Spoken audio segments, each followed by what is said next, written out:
Finally আজকেও আমরা আমাদের কুরবানির গরুটা যে কিনে ফেললাম, কালো সুন্দর একটা গরু। এই যে নিয়ে আসতেছি, গাড়ি থেকে নামাচ্ছি। মাশাল্লাহ অনেক সুন্দর গরুটা, আমার তো এক কথায় অনেক পছন্দ হয়েছে। আর এটা ছিল হচ্ছে বাজারের আজকে হাটের সবচেয়ে বড় গরু। এই দেখছেন কি পরিমাণ লম্বা। তো আসসালামু আলাইকুম সবাইকে, কেমন আছেন সবাই? আশা করি সবাই অনেক ভালো আছেন। এই যে আজকে শুক্রবার, নামাজ পড়ে আমরা সবাই রেডি হয়ে দাঁড়ায় রয়েছি যে কুরবানির হাটের দিকে রওনা দেবো। এই যে সবাই মিলে 2 গাড়ি মিলে আমরা কুরবানি হাটে যাওয়ার জন্য রওনা দিয়ে দিলাম। এই যে আমরা 3 জন এক গাড়িতে, আর এক গাড়িতে 2 জন, 5 জন মিলে যাচ্ছি। আর হাটে চলে আসলাম। হাটে এই যে মোটরসাইকেল পার্কিং করার জন্য সুন্দর একটা গ্যারেজ করছে, এটা দরকার ছিল। তারপরে এই যে আমরা হাটের দিকে আস্তে আস্তে ঢুকতাছি, সামনে গরু দেখতাছি, অনেক সুন্দর গরু। মানে কুরবানিদের একটা মজা হচ্ছে গরুর হাটে আসা। গরুর হাটে না আসলে কুরবানির যে আসল মজা সেটা পাওয়া যায় না। আর এই যে সেই বড় গরুটা, আমাদের নড়াইলের মাইজপাড়ার হাটের সবচেয়ে বড় গরু, কত লম্বা এক কথা খেয়াল করছেন যে কি পরিমাণ লম্বাটা। এখন গরুটার দাম কত বিক্রি হয়েছে আমরা শুনবো এটা। ওরা বিক্রি হয়ে গেছে বলে, কত বিক্রি হয়েছে? 4.5 লাখ। 4.5 লাখ। তো গরুটা এক কথায় অসাধারণ ছিল। আর এই যে এই গরুটা সুন্দর, আমরা দামাদামি করতেছিলাম। এটা আমাদের কাছে 2,20,000 চাইছে, আমরা 1,60,000 বললাম, সে কিছু বললো না। তারপর অনেক গরু দেখতাছি। আর এটা হচ্ছে গরুহাটের সবচেয়ে ডেঞ্জারাস একটা রোড, মানে 2 সাইডে গরু থেকে মাঝখান দিয়ে হেঁটে যেতে হবে। মানে এটা যে কতটা রিস্কি হয়, মানে যদি পিছন দিকে একটা লাথি টাথি দেয় মাঝে মাঝে। তো সবাই এটাকে বলা হচ্ছে গরুহাটের সবচেয়ে ডেঞ্জারাস রোড বর্তমান প্রেক্ষাপটে কুরবানির সময়। এই যে আমরাও যাচ্ছি সিরিয়াল দিয়ে সুন্দর করে, মানে এটাই মজা। কুরবানি হাটে গেলে এটা মজা, সবাই গরু কিনতে আসে, সবার সাথে দেখা হয়, গরু দেখে শুনে, অনেক গরু থাকে, প্রচুর গরু থাকে, মানে এর একটা মজাই অন্যরকম। তারপরে যে কাকা রাস্তার মাঝখানে একটা গরু নিয়ে দাঁড়ায় রয়েছে, গৃহস্থের হাট থেকে আসছে। তারপরে এই যে বিভিন্ন গরু আসছে, মানে সবাই এত পরিমাণ দাম চাচ্ছে, মানে দাম বলার জায়গা থাকতেছে না। যে গরুর দাম 1,70,000 সেগুলো চাচ্ছে 2.5 লাখ 3 লাখ, মানে যে দাম বলবো সেটারও অপশন নাই, পুরো ডবল দাম চাচ্ছে।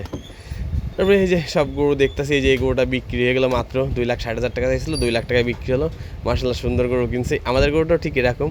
তারপরে এই যে রাস্তার মাঝখানে দৌড়াদৌড়ি, এই যে গরুর হাটে আসলে এইসব মজা হয় না। এই যে দেখছেন গরুটা দৌড় দিচ্ছে, এরকম ঠেলাঠেলি, এরকম মজা, একটা অন্যরকম মজা কাজ করে।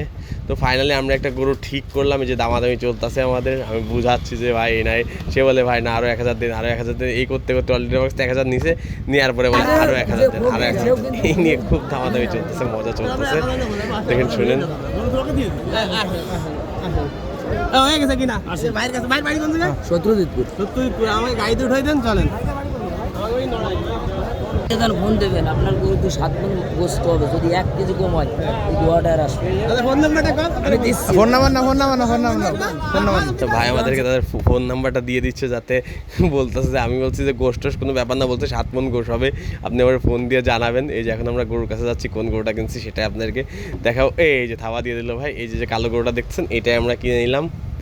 এই যে সে আমাদের কাছে 2,10,000 চাইছিল, লাস্টে 1,65,000 টাকায় এটা আমরা ক্রয় করলাম। জানি না কেমন হয়েছে। এখন আমরা হাসিল দিতে যাচ্ছি, কারণ গরু কিনলে হাসিল দিতে হয়, হাসিল দিয়ে আসলাম। আর এই যে হচ্ছে গরু, সুন্দর কালো কসকসে দেখতেছেন, একদম সমান। মাশাআল্লাহ আমার তো গরুটা খুব পছন্দ হয়েছে। এখন সবই আল্লাহর ইচ্ছা, বাদ বাকিটা। তো এখন হচ্ছে আমরা এই যে টাকা পয়সা থেকে বুঝাই দিচ্ছি সব কিছু একটা সাইডে এসে, তারপর গাড়িতে করে আমরা গরুটা যে আমাদের বাসার সামনে নিয়ে আসলাম। এখন হচ্ছে এখান থেকে নামানো হবে। এই যে নামানো হচ্ছে, এই কীভাবে লাভ দেয়, দেখছেন এখন কত বড় মনে হচ্ছে।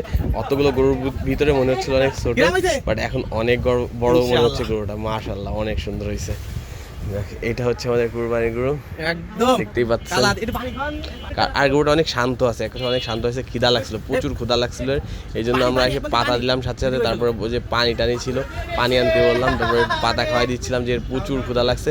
তারপরে এক বালতি ঠান্ডা পানি দিলাম, সেই ঠান্ডা পানিটা কীভাবে যে খাচ্ছিল, যে কতটা তৃষ্ণা লাগছিল বলে বোঝানো যাবে না। তো এই ছিল আজকে আমাদের ব্লগটা। আশা করি সবাই আপনাদের অনেক ভালো লাগছে। তো ভালো লাগলে অবশ্যই এটা সাবস্ক্রাইব করে রাখবেন। ধন্যবাদ সবাইকে, আল্লাহ হাফেজ, আর সবাইকে ঈদ মুবারক।